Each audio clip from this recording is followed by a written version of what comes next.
morning, everybody. The countdown is getting real. I have 2 more work days left and I'll be done with my assignment. I've just been getting prepared to, go. I do have a drug test to take, and I think I'm gonna take that Wednesday. It's for a staffing company that I work with, a nursing staffing company. And the drug test did expire while I was working this assignment. It's supposed to be done once a year. I'll be discussing like funding and budgeting for my travels. But that'll probably be in the midweek video coming up, because this is Chelle's Corner. And we all know what Chelle's Corner is about. So this week we'll be discussing overcoming your past. I will pause so that we can take a few seconds to reflect on our past and where we are in the present, what we have accomplished and overcame throughout the years. We are not where we want to be, but we definitely have made some progress.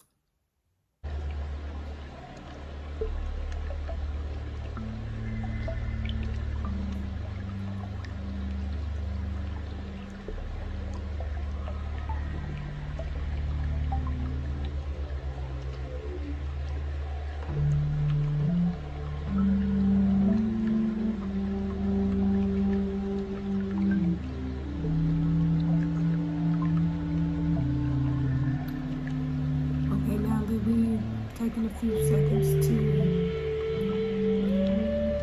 reflect on our past. We're going to get to the week. Overcoming your past. Do you ever lie in the bed and wonder why you can't fall asleep? Or do you wake up from your sleep and wonder why you can't go back? Your mind is racing and you can't shut it down. This is when you should be taking that time to write, record, or pray, meditate, or whatever you do. There's a few things that could be going on. You may need to reflect on what is going on in your life at that moment. Why is it keeping you up? Why is it bothering you? It is something that you may need to change in your life, or is there something that you may need to change in your life or improve? It could be an indicator that someone close to you needs fixing. It could be all about them. It could be something heavy on your heart because you may need to share with others and help someone else out. So you do want to pay attention to those times and act on it. Overcoming your past. That brings me to why this week's discussion is about letting go of the past. I have notes. I'm a bit of old-fashioned when I do write stuff down. I have been through so much in my life, some that I brought upon myself, and others I had no power or control over. I remember as a small child being at my biological father's house. My father was married at the time I was conceived. His wife was never mean to me. In fact, she always treated me very good. Imagine being at your father's house and someone comes over, or you're out in public with your father or other siblings, and someone asks, "Who is that?" And you hear Michelle. Not my daughter, Michelle. Not my sister, Michelle. Just Michelle. It was always Michelle. Yes, they knew my name and understood that, but who is Michelle to you? Who is this little girl? Well, for years, I was just Michelle to him and my other siblings, his real children. Did that affect me as a child? I'm guessing it did because I remember it. I understood what people were asking, and I understood his and their response. This carried on until I was about in my mid-20s, and I would be around them, hearing them plan family vacations right in my face and not include me. I had no rights to the family. I was an outsider. So at this point in my life, I knew that it was affecting me. I would cry after visiting them. I couldn't understand why I didn't fit in. Why wasn't I part of the family? I was his child too. I didn't ask to be here. I knew that I couldn't let that keep bothering me. So in my mid-20s, I decided to change what I could change. So I began to pray and fast and ask God to take that pain away from me. And I also removed myself from the trigger because I didn't want to hate anybody. I did not want to hold that in my heart. This went on for a few years. And I remember I was about 31 years old and I got a call. It's from my brother, my father's son. He called me and he asked, "Are you in town?" And I said, "Yes." He said, "Well, Dad's in the hospital." Immediately, all type of emotions went through me. Like, I didn't understand, like, what's going on. Now, at this time, I hadn't talked to my father in 2 years. So I immediately went to the hospital. When I got into the hospital, you know, everybody was there and we greeted. And just by the look on their faces, I knew that it wasn't good. So I was dreading going into that room with my father. I asked them, everybody, what was going on because I didn't know at that point. And they began to explain to me what had happened, what had occurred, and what led up to this point. And I remember my uncle coming to me and asking me, what did I think? What did I think of the situation? Like, not as far as maybe the daughter's perspective, but as far as a medical perspective. And I remember being honest because I do always try to practice that. I told him it's not looking good. You know, more than likely, you know, we don't want to say that, but I remember telling him it's not good. So I went on into the room with my father and he was laying there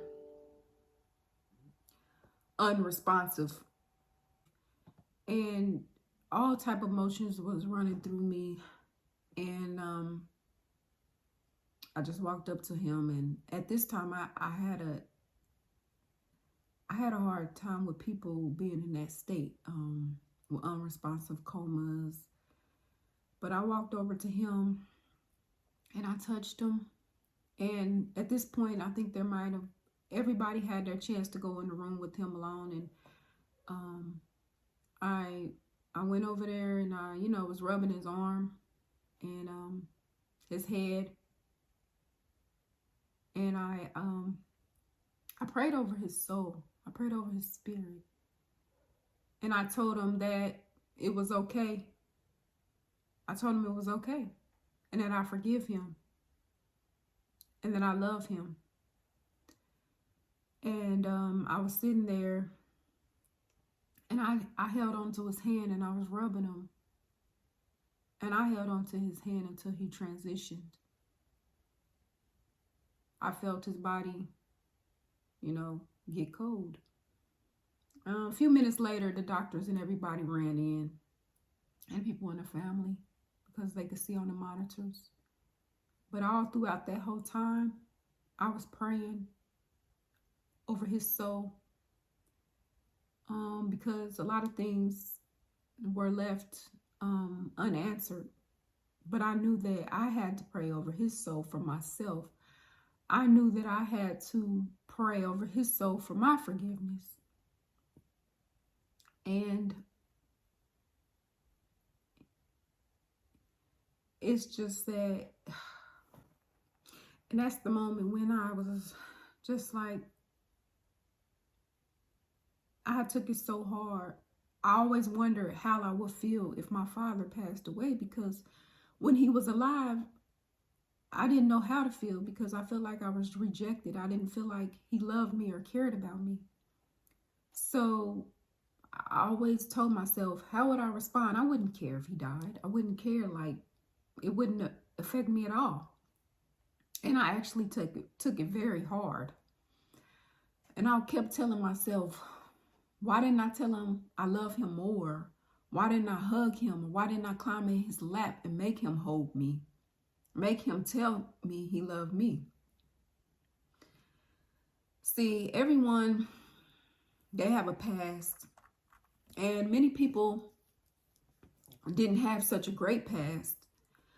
But regardless of your past, you can't let it haunt you. You can't let it hold you back from being the best you. Your past traumas, it could be a parent leaving you, or both parents, a significant other walking out on you. It could have been physical abuse, mental or verbal abuse, drug abuse, rape, molestation, sickness, teen pregnancy, incarceration, you not getting the job that you knew you qualified for and you were discriminated against, other people telling you what you are going to be or you can and can't be in life. You can still go back to school. You can still get that dream job. You can still purchase a new home. You can still fulfill all your dreams and goals. I believe in God, but everyone doesn't. And I understand. But you have to find whatever power you believe in and find strength and find yourself. Someone asked me, how can you trust and love again after all you've been through? After all the bad relationships? How could I not? I didn't want to stay trapped in hate, pity, self-sabotage. I would not use my past as an excuse for failure. I had to forgive because true forgiveness is within yourself. It's for your own power. It's for your own growth.